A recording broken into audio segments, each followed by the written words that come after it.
Hello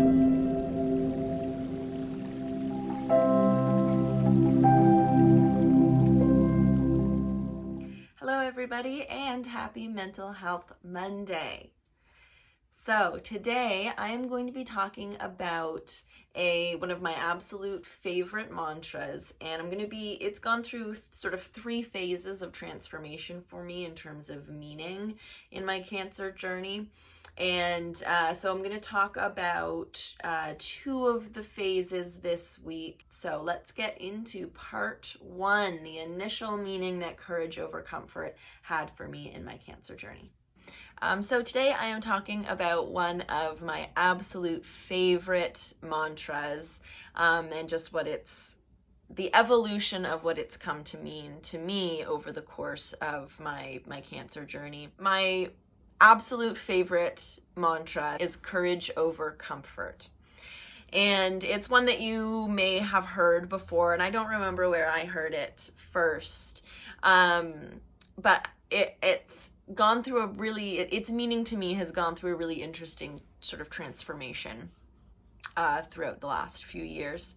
And so when I started keeping courage over comfort in mind as a main mantra, it really was to help me get through the treatments and the difficult parts of the diagnosis itself. So all the appointments, all the scans, surgery, chemo, Herceptin, all the driving, all of the stress of all of that, and all of these things that I would of course prefer not to do, but knew that I needed and wanted to if I wanted to get well and stay well.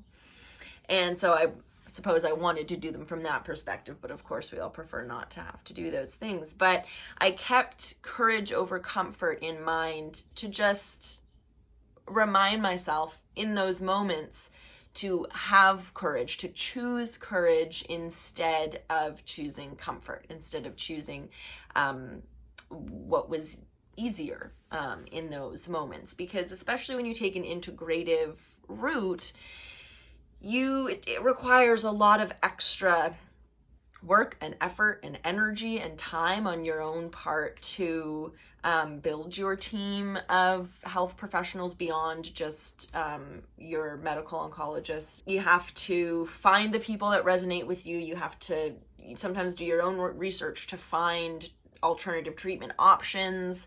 And then there's time and money and energy that you invest in doing all of that stuff. For example, I did hyperthermia, and that required 3 hours of driving every 3 weeks to get to the closest clinic that had a machine to me. So that kind of stuff, where it was, I could have chosen not to do it, but I reminded myself that to achieve the results that we want in life, often we have to step outside of our comfort zone. It's very physically doing things that we would prefer not to, but we choose courage, and we choose courage over comfort in those moments, and take our healing through that initial phase of really scary treatments and appointments and yeah, all of that stuff.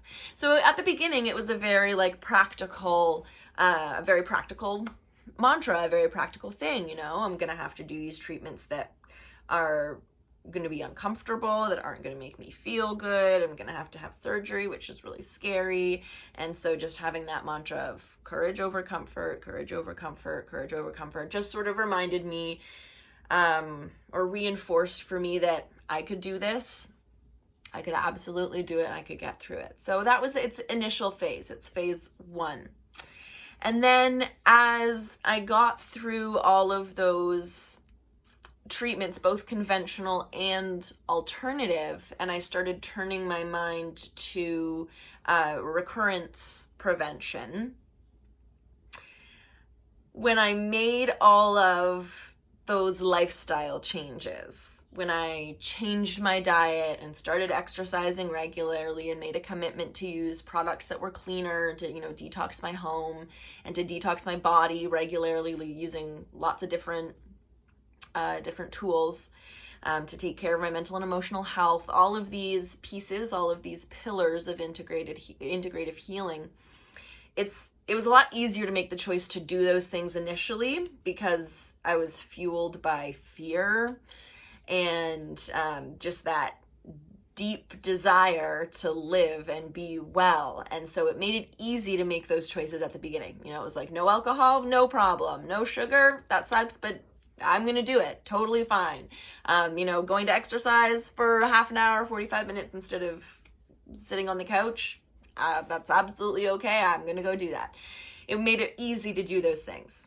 But there was something that, told me without really telling me. It was just a subconscious desire, probably. It was a desire of mine to not have to do these things always. It was like, oh, this is just for now, just to get through this diagnosis. And then when I'm well, then I'm well. I needed it to feel temporary in order to make the initial commitment to do these things.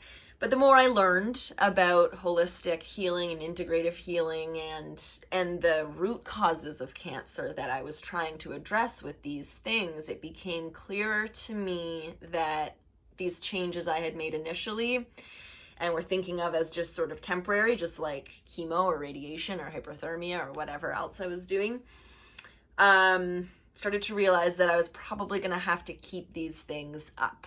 Maybe not to the same intensity and the same 100% of the time, all the time degree, but it was to become clear that these were going to be lifelong changes. I was making a commitment to be healthy for the rest of my life.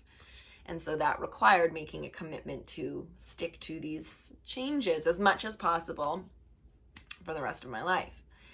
And that was a difficult thing to come to terms with because I loved my sugar, loved my candy, loved my baked goods, still do, and loved, I was young, and so many of my friends were and still are at that age where they could eat pretty much whatever they wanted and drink as whatever they wanted and really have to worry about things that much. You're at an age where you're not even really thinking about it. You're thinking of yourself as invincible and I'm going to be here forever.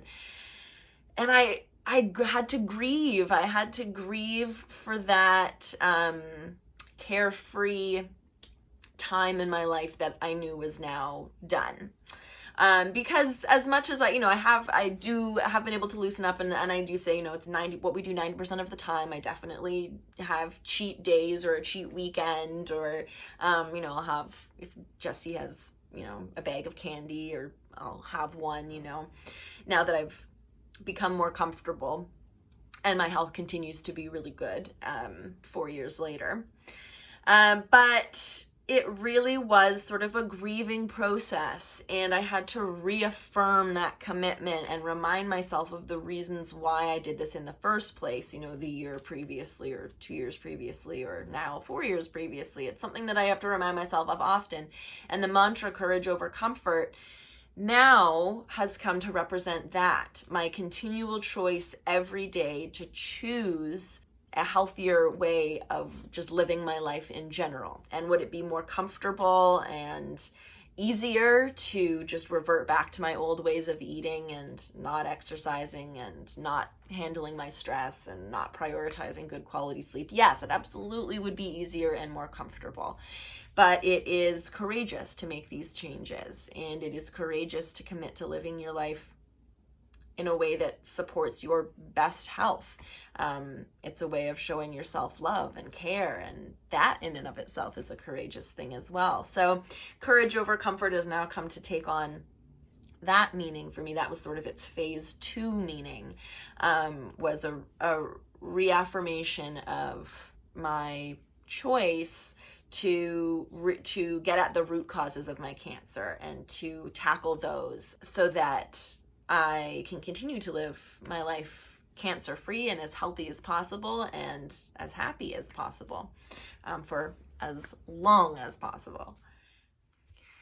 So I hope that those first 2 meanings of courage over comfort, I hope that resonated with you, that this has inspired you a little bit to consciously choose courage over comfort more often in your own life, in the big things, but also the small things. And make sure you come back next week for our next Mental Health Monday vlog, which will be a continuation of this one, where I'll talk about sort of the final meaning that courage over comfort has come to take for me. And I'll also be discussing a little bit about how I like to use this mantra in a way that's different from how I use my other ones. And so hopefully it's a way that resonates with you and that you can start using in your own life as well. So make sure you come back for part 2 of this video, and we'll see you here next week. Happy healing.